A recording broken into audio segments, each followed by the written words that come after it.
So what happened was, welcome back everybody, this is Tony Marine. Thanks for stopping by. Relax, don't worry. I didn't drill any holes in it, so there's no damage. It just looks worse than it is. In any case, you ever have one of those days where just one thing just leads to another? Well, that's what happened here. So just a little bit of background first. I'm that type of guy, I do like taking things apart. I want to know how things work. I want to know how things are put together so I know how to take them apart. So if I have to fix them, I can fix them when they break, which is why I got into mechanical engineering in the first place. So anyway, just full disclosure, I had no issues with my Delorean, other than the fact that my passenger seat did come loose, and it did kind of scuff part of the passenger side door window and the left side of my windshield. So I got everything buffed out, but there were some parts that just bothered the crap out of me. And I guess this is where my OCD kicked in. So, in any case, Grandma Marine would always say to me, the more you mess with something, the worse it gets. So that's why I stopped where I did. So, this is not for the faint of heart, but I'm going to show you how it happened and what I did. So here goes.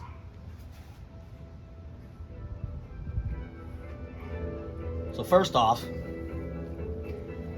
I did have some scuffs in the windshield, but I used car wax, both front and back, and just buffed it out. And the scuff mark was about in this area right here. So, and it was bothering me. It was so faint, nobody would have noticed it if I hadn't pointed it out. So that was bothering me. And then on my passenger side door window, I had some scuff marks in this area too. And I just couldn't open up the door and get it, just get it enough. Again, there were little marks. Again, if I'd have showed this car to you, you would have thought there was no problem. So in any case, it bothered me. So what I wanted to do was, of course, let's see if I could take this thing apart. I wanted to know how it worked anyway. So the first thing I did was remove this flux band, and I removed the wires off to the side. That was easy to do. You guys know how to do that. Second thing I did was I removed this inlet vent, and there's some tiny little screws on each side that I had to unscrew. Now the inlet, I just dropped the screw. But in any case, the inlet vent goes right here. And what it does is it basically covers up the screws for the windshield. So, and I think, I don't know where that was. So anyway, after taking off the windshield wipers from the inlet vent, I went ahead and removed the screws. Yeah, you can see the little tiniest screw right there. I can't pick it up, but here it is right there. It's very tiny. And that's probably the only screw that's, those screws are the only screws that are different, they're different sizes. Everything else is basically a standard size screw. That's what they use to put this together. So anyway, I took the inlet vents off. It revealed these screws, and what I did was I think there was 4 screws that went to this windshield, the bottom of the windshield. And what I did was, once I got the screws out, I just slowly lifted up and pulled it out. There's these 2 little clips in here that slide into the windshield frame. Yeah, so I gotta say, when I was working on the car, of course, the hood kept shutting and the doors kept shutting, so that's where I got around to removing the hood and the doors. So on the hood, there's these little pins that protrude out to the side, and they're spring loaded. I don't have the screws here, they're in a plastic bag, rather the springs, but they're in a plastic bag. But what I did was I took a screwdriver and very carefully pulled down on the spring, which covers this, pulled down on a spring, and what it did was it pulled that little pin back in. And then once I did, I took the whole thing off, the whole piece off. And once you get that one side out, you can just go ahead and slide the hood out. Obviously the hood goes to this. And this is the front fender clip, but that's what we'll call it for now. Also, when I was taking out the wires out, one of them came loose. So what I'm gonna do is I'm gonna go ahead and glue it back in from this side. They were melted in, but some of them just weren't secured that well. So anyways, and also I did spray paint this whole spare tire bay.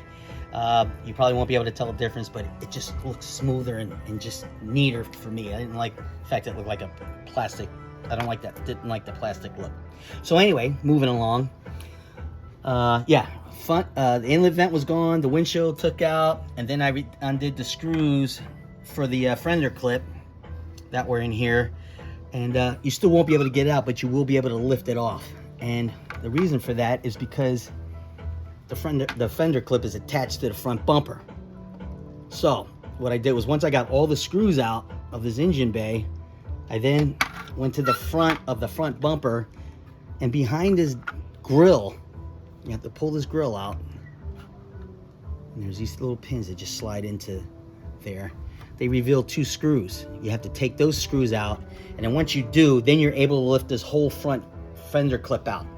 Okay, so you, oh, and also there's some wires that attach to this, the headlights and such. There's some extra plugs also if you want to customize your car, add more lights or whatever, but I found that pretty interesting. So that was behind that bumper, front bumper. And then on the front bumper clip, or rather the front fender clip, there's a circuit board with extra, well, there's some plugs that plug in, but there are some extra plugs. Again, if you want to customize it and add some lights, feel free, I guess. I'm not an electrical engineer, mechanical. So in any case, to pull that full bumper clip off, once you have the front fender clips off, there are screws in the top in this area of the frame. Once you get those screws out, you can lift up slightly on this and pull that whole bumper clip off. So that worked out really well. Everything went smoothly. Also with the doors, like I said, the doors and the hoods were shutting on me constantly, and it was, just getting on my nerves. I didn't want to prop them up. So what I did was, this part right here, there's a spring in here, the front door, and what I did was, you can't tell, but there's a little piece up here. Let me readjust my hands real quick to show you, but there's a little clip right there. You can get a little screwdriver in and just pull that back, and this front clip should slide out. Once that's out, you can lift up slightly on the door, slightly, and just slide it out. I had it open in the 4-clicked position, and there's a square hole on this end of the door. All right, and then once you're up in a 4-click position, just slide it out. There's a pin there. Again, it's a square pin. So once you put the door back in, it should be in the up position. Pop that clip back into that pin back in that hole, and it should pop right in, no problem. So I had no issues with that.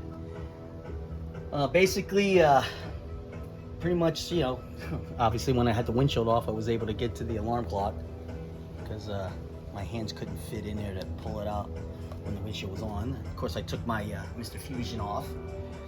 So basically, yeah, got everything buffed out. The windshield and the windows look great. I'm happy with it now. And then I'll just carefully, of course, put them back together again. One more thing though, if you do, I know some of you aren't, some guys are braver than most, but in any case, make sure you mark the wires as to where they go. What I did was I took several pictures of them before I disconnected them, and then I'm going to use my pictures for reference when I put them back in. So in any case, that's it. I hope it helps. Like I said, I didn't go any further because, like I said, Grandma Marine said the more you mess with something, the worse it gets. Thanks for stopping by. Appreciate that. And don't judge me. Hit the like and subscribe button. Hit that bell icon, and leave a comment, man. It's free. Don't cost no money. And subscribe. Take care, fellas.